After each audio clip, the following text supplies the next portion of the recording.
സംസ്ഥാന സ്കൂൾ കലോത്സവത്തിനുള്ള ഒരുക്കങ്ങൾ തൃശ്ശൂരിൽ അവസാന ഘട്ടത്തിൽ. വിജയികൾക്കുള്ള സ്വർണ്ണക്കപ്പ് ജില്ലയിൽ പ്രയാണം തുടങ്ങി.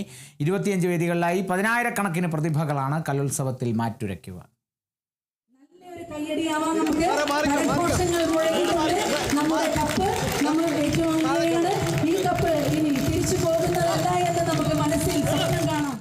ജില്ലാ അതിർത്തിയിൽ നിന്നും ആവേശത്തോടെ വിദ്യാർത്ഥികൾ സ്വർണ്ണക്കപ്പ് സ്വീകരിച്ചു.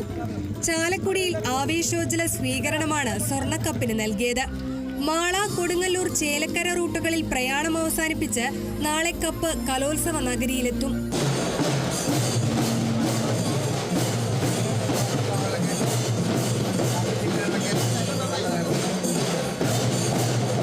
കലോത്സവത്തിന്റെ പ്രധാന വേദി സംഘാടകർക്ക് കൈമാറിക്കഴിഞ്ഞു. മറ്റ് വേദികളുടെ നിർമ്മാണം അവസാന ഘട്ടത്തിലാണ്. 10 SIമാരുടെ കീഴിൽ 1200ഓളം പോലീസുകാരെയാണ് സുരക്ഷയ്ക്കായി ഒരുക്കിയിട്ടുള്ളത്. നഗരത്തിൽ സ്ത്രീ സൗഹൃദ ടാക്സികളും സർവീസ് നടത്തും. ഊട്ടുപുരയിൽ നാളെ വൈകിട്ട് മുതൽ ഭക്ഷണ വിതരണം തുടങ്ങും. പഴയിടം മോഹനൻ നമ്പൂതിരിയുടെ നേതൃത്വത്തിൽ പാചകം ഇത്തവണയും കേമമാവും. 25,000-ലധികം പേർക്കാണ് ഭക്ഷണം ഒരുക്കുന്നത്. Kerala vision news, Thrissur.